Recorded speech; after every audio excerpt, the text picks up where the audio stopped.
इंसान कितना भी अकेला रह ले, परंतु उसके अपने ही उसके लिए सबसे बड़ा धन होते हैं। उनसे बड़ा धन इस संसार में दूसरा कोई नहीं होता। उनके साथ रहने पर हम बड़े से बड़े दुख से उभर सकते हैं, जबकि उनके ना रहने पर छोटे से छोटा गम भी हम पर भारी पड़ सकता है। अगर हमारे अपने हमारे साथ हैं तो हम जिंदगी की बड़ी से बड़ी कठिनाई को भी पार कर सकते हैं, जबकि अगर यही हमारे साथ ना रहें तो सिर्फ धन के सहारे परेशानियों से निपटना शायद मुश्किल होगा। एक शहर में रमेश नाम का एक व्यक्ति रहता था। उसकी एक 5 साल की पुत्री थी।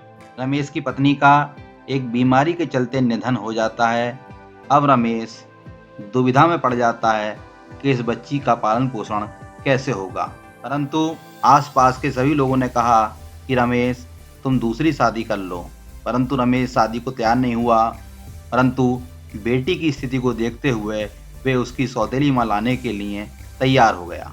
उसने शोभा नाम की एक महिला से शादी कर ली, जिससे आरती को शोभा के रूप में उसकी नई माँ मिल गई।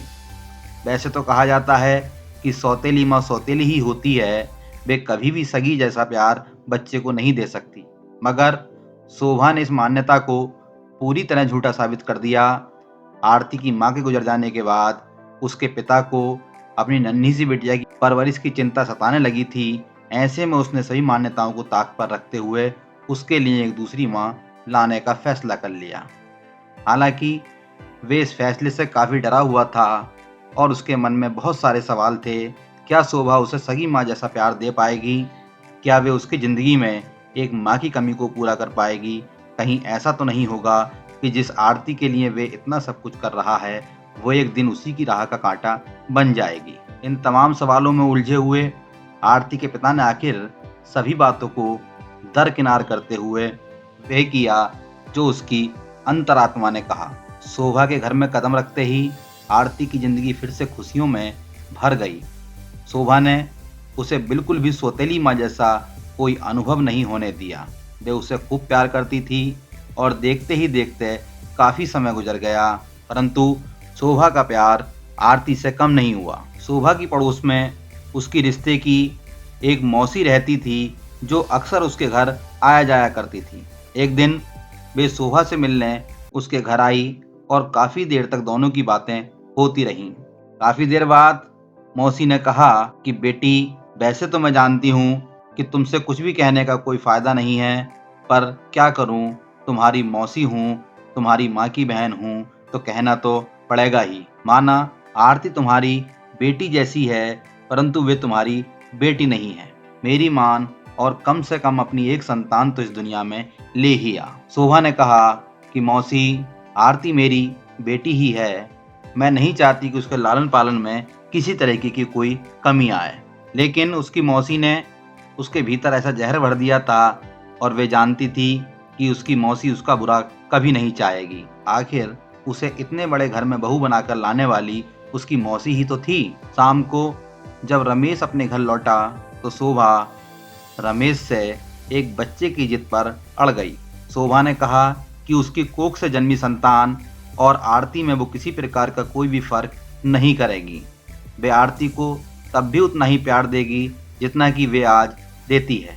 आरती के पिता के लाख समझाने पर भी जब वे नहीं मानी और उसने खाना पीना सब छोड़ दिया तो आखिरकार आरती के पिता को शोभा की ये बात माननी ही पड़ी। कुछ ही दिनों में उनके घर में एक नन्हे बालक ने जन्म लिया और आरती को उसका भाई मिल गया। भाई को पाकर आरती बहुत खुश थी और दोनों का सारा दिन साथ साथ ही बीतता था। वे दिन भर एक दूसरे के साथ खेला करते थे और देखते ही देखते दोनों बच्चे बड़े होने लगे। तभी एक दिन अचानक आरती के पिता का देहांत हो गया। देहांत के बाद भी उनका घर ठीक ठाक चलता रहा क्योंकि उसके पिता काफी सारा धन छोड़कर गए थे। ऐसे में उनके जाने के बाद भी रुपए पैसे की कोई दिक्कत उन्हें नहीं हुई। सब कुछ ठीक ठाक चल रहा था कि तभी एक दिन अचानक शोभा की मौसी एक बार फिर उसके घर में जहर घोलने को चली आती है। उसने उसके मन में जहर घोलने की कोशिश की और कहा कि मुझे लगता है तुम्हें जल्दी से जल्दी आरती की शादी कर देनी चाहिए। शोभा ने कहा कि आरती अभी बहुत छोटी है अभी तो उसके खेलने कूदने की उम्र है, इतनी छोटी सी उम्र में उसका विवाह करना ठीक नहीं होगा। परंतु मौसी बोली कि तुम्हारा सोचना बिल्कुल ठीक है, असल में तुम बहुत भोली हो, परंतु तुम नहीं जानती कि ज़माना कितनी तेज़ी से बदल रहा है। तुम्हारा पति भी अब नहीं रहा और तुम ये क्यों भूल रही हो कि तुम्हारा एक बेटा भी है, जिसका ख्याल तुम्हें ही रखना है और तुम ही उस बेटे का एकमात्र सहारा हो। अगर तुमने आरती का विवाह शीघ्र नहीं किया तो आगे चलकर ये तुम्हारे लिए बहुत दुखदायी होगा। जैसे जैसे दिन बढ़ रहे हैं वैसे ही वैसे दान दहेज की अधिक आवश्यकता पड़ रही है। तब तुम क्या करोगी और कहाँ से लाओगी इतना पैसा? अगर इसी पर सारा धन खर्च कर बैठोगी तो अपने बेटे के लिए क्या करोगी? क्या भीख मांगोगी? मौसी की ऐसी बातें सुनकर शोभा सोच में पड़ गई। वे उसकी बातों का कोई भी जवाब नहीं दे सकी। मौसी के जाने के बाद दिन रात शोभा के मन में मौसी की कही गई वही बातें गूंजती रहती। आज पहली बार उसे आरती पराई और अपना बेटा अपना लग रहा था। जैसे जैसे वे मौसी की बातों को गहराई से सोचती वैसे वैसे उसे आरती एक बोझ लगने लगती। वे सोचती कि ये आरती जो है ये मेरे पति द्वारा मेरे सिर पर थोपा गया एक बोझ है। आज आरती उसे बोझ लग रही थी जो उसे वे जल्दी से जल्दी अपने कंधे से उतारना चाहती थी। अब तो आरती के ऊपर उसे एक पैसा भी खर्च करना ठीक नहीं लग रहा था। उसे खिलाना पिलाना तो दूर, अब वे उसके लिए बहुत ही भारी पड़ने लगी थी। शोभा अब जल्दी से जल्दी आरती से पीछा छुड़ाना चाहती थी। उसे लगने लगा था कि वे उसके बेटे की हिस्से की संपत्ति खा रही है। ऐसे में वे जल्दी से जल्दी आरती को निपटा देना चाहती थी और चाहती थी कि किसी भी प्रकार का लड़का मिले, चाहे अंधा, लंगड़ा, लूला कैसा भी हो, बस वे आरती से छुटकारा पाना चाहती थी। आखिर एक दिन उसकी सोच पूरी हुई और उसे एक लड़का मिल गया। और उस लड़के में एक कमी ये थी कि वे बचपन से आंखों से अंधा था। शोभा ने आरती की शादी उस अंधे से कर दी और जब उनकी शादी हुई तो आरती अपने मन में बहुत सारी कल्पनाएं लिए हुए और अपनी ससुराल के बारे में अच्छा ख्याल किए हुए ससुराल के लिए चल दी।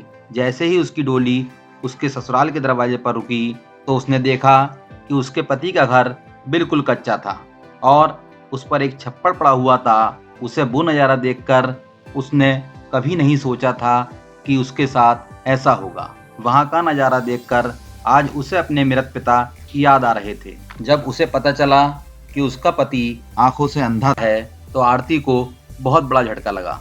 वे सोच नहीं सकती थी कि उसकी माँ उसके साथ ऐसा करेगी। उसने सपने में भी ये कभी कल्पना नहीं की थी कि एक माँ उसके साथ ऐसा कर सकती है। मगर जो सच था वो स्वीकार कर लेने में ही भलाई थी। दिन बीतने के साथ ही आरती ने सच को भी स्वीकार कर लिया और इसको वो अपना नसीब ही मान बैठी। वे अपने पति के साथ बहुत खुश थी और वो इसको अपना नसीब मानकर अपने पति के साथ खुशी खुशी जीवन बिताने लगी। एक दिन उसने सोचा कि चलो अपनी माँ के यहाँ हो आएं। उसने अपने पति से कहा कि चलो माँ के यहाँ हो आएं। जैसे ही वो माँ के घर पहुंची तो माँ का दरवाजा बंद मिला। उसने सोचा कि शायद माँ कहीं गई होगी, परंतु जब उसने दरवाजे से झांक कर देखा तो उसकी माँ भीतर ही थी और उसकी माँ को पता चल गया था कि आरती उससे मिलने आ रही है। वो सोच रही थी कि शायद ये कहीं कुछ मांगने ना बैठ जाए, इसलिए उसने दरवाजा बंद करा दिया और स्वयं अंदर बैठ गई। आरती ने जब ये सब देखा तो उसको बड़ा दुख हुआ और वो अपने पति को लेकर वापस अपनी ससुराल लौट आई। उस दिन के बाद फिर कभी उसने मैके की तरफ रुख नहीं किया। एक दिन आरती बरामदे में बैठी थी कि अचानक उसे बांसुरी की धुन सुनाई दी। वो धुन इतनी अच्छी थी, वे उस धुन को मंत्रमुग्ध होकर सुनने लगी। उसने घर के अंदर झांक कर देखा तो उसका पति बांसुरी बजा रहा था। तब उसने अपने पति से कहा कि जब आप इतनी अच्छी बांसुरी बजा लेते हो तो आप क्यों नहीं बांसुरी बजाते। तब उसके पति ने बांसुरी बजाने का काम शुरू कर दिया। वह बांसुरी बजाता था तो लोग उसकी बांसुरी को सुनकर मंत्रमुग्ध हो जाते थे और उसे कुछ न कुछ धन दे देते थे, परंतु इतने कम पैसों से उनके घर का गुजारा बहुत मुश्किल से हो पाता था। एक दिन एक म्यूजिक कंपनी का मालिक उधर से गुजर रहा था, तभी आरती के पति के बांसुरी की आवाज उसके कानों में पहुंची। वे बांसुरी की धुन सुनकर मंत्रमुग्ध हो गया और धुन सुनता ही रहा। जब बांसुरी की आवाज उसके कानों तक आना बंद हो गई, तब उसने उस बांसुरी बजाने वाले के बारे में पता किया और पूछता पूछता तब वे बांसुरी वाले के पास पहुंचा और बांसुरी वाले से उसकी बांसुरी बजाने की प्रशंसा की और उसे कुछ एडवांस देकर अपनी म्यूजिक कंपनी में बुलवाया। अब आरती का पति एक म्यूजिक कंपनी का एक सदस्य बन गया था और वे म्यूजिक कंपनी में अपनी बांसुरी बजाता। जहां खाने के लिए उनके घर में एक दाना तक बड़ी मुश्किल से नसीब होता था, आज उनके घर में नौकर चाकर, धन दौलत सब कुछ हो गया था। वे बहुत ऐशो आराम से रहने लगे थे और उनके सुखी जीवन वापस लौट आए। आरती को अपनी माँ और अपने भाई के विषय में अब चिंता सताने लगी, परंतु वह चाहकर भी मैके नहीं जा सकती थी, क्योंकि वे जानती थी कि उसकी माँ अब उससे किसी प्रकार का कोई संबंध नहीं रखना चाहती और ना ही वह उसे अपने सामने देखना चाहती है। ऐसे में उसने अपने मैके जाने की इच्छाओं को कुचल दिया। उधर शोभा ने एक एक पाई जिस लाड़ले के लिए बचा कर रखी थी, उस लाड़ले की एक दिन अचानक काफी तबीयत खराब हो गई। काफी इलाज कराने के बाद भी जब वे ठीक नहीं हुआ, तब पता चला कि उसके बेटे को टीबी हो गई है। ये सुनते ही शोभा के पैरों के तले जमीन खिसक गई। शोभा ने हर संभव अपने बेटे का इलाज कराने की कोशिश की, परंतु कोई फायदा नहीं हुआ। एक तरफ जहां उसे अपने बेटे से हाथ धोना पड़ा, वहीं इस लंबी बीमारी के इलाज में शोभा का सब कुछ बिक गया। उसके पास अब रहने को छत तक नहीं बची थी। वैसे शोभा को धन के जाने का बिल्कुल भी गम नहीं था, परंतु लाडले से बिछड़ने के गम ने उसे पागल कर दिया। वे उसकी याद में खाना पीना सब भूल गई और उसके लिए दिन रात बस रोती रहती। धीरे धीरे काफी समय बीत गया। शोभा अब अपने बेटे को याद करके बस रोती रहती। पेट भरने के लिए उसने इधर उधर घरों में काम करना शुरू कर दिया था। वे दिन रात अपने बेटे गम में आंसू बहाती रहती थी, जिससे उसकी आंखों की रोशनी लगभग ना के बराबर हो गई। अब वह अंधों के समान हो गई थी, उसे साफ साफ नहीं दिखता था। इसी वजह से लोगों ने उससे घर का काम करवाना भी बंद कर दिया था। अब तो शोभा के सामने बहुत मुश्किल आकर खड़ी हो गई थी। पेट की आग बुझाने के लिए उसके पास अब कोई विकल्प नहीं था। एक दिन वे भटकते भटकते एक दुकानदार के पास पहुंची और दुकानदार से अपनी हालत पर तरस खाने को कहा। दुकानदार ने उसकी हालत पर तरस खाकर उससे कहा कि तू मेरा ये सामान उठाकर यहाँ से वहां रख दिया कर। एक दिन जब वे सर पर सामान उठाए सामान को दुकान ला रही थी, तभी रास्ते में आरती का बेटा गाड़ी से उतरा और जैसे ही वे गाड़ी से उतरा, शोभा उससे टकरा गई। सारा सामान उस बच्चे के ऊपर आकर गिर पड़ा, जिसके कारण उस बच्चे को बहुत चोट आई। ऐसे में बहुत सी भीड़ वहां पर जमा हो गई और सब शोभा को बहुत बुरा भला कहने लगे। इतने में आरती भी वहां आ जाती है और वे अपनी माँ को देखकर चकित रह जाती। माँ को सामने पाते ही वे लोगों को शांत करती है और वहां से जाने को कहती है। उसकी आंखों से आंसू गिरने लगते हैं और वे अपनी माँ के पास पहुंच जाती है और अपनी माँ को गले लगा लेती है और उसे अपने साथ अपने घर ले जाती है और कहती है कि माँ, आज से ये घर तुम्हारा ही है। शोभा अपनी गलती पर बहुत पछताती है और अपनी बेटी के गले लगकर बहुत रोती है। दोस्तों, इस कहानी से हमें शिक्षा मिलती है कि सबसे बड़ा धन हमारे अपने हैं। अगर हमारे अपने हमारे साथ हैं तो हम जिंदगी की बड़ी से बड़ी कठिनाई को भी पार कर सकते हैं। जिंदगी में सुख दुख का आना जाना लगा रहता है। ऐसा कोई नहीं है जिसने पूरे जीवन में सिर्फ सुख ही सुख भोगा हो और दुख उसने कभी ना देखा हो। दुख और सुख का आना जाना दिन और रात की तरह है। जैसे रात के बाद दिन आता है और दिन के बाद रात आती है, वैसे ही सुख और दुख का आना हमारे जीवन में लगातार जारी रहता है। ऐसे में अगर हम ये सोचें कि हम अपनों के प्रति अपनी जिम्मेदारियों को त्याग कर अपने बोझ को काफी हद तक कम कर सकेंगे, जिससे हमारी प्रगति की राह आसान हो जाएगी, तो हाँ, आप बिल्कुल सही हैं। ऐसा करके आप वाकई प्रगति के पथ पर और ज़्यादा गति से आगे बढ़ सकते हैं।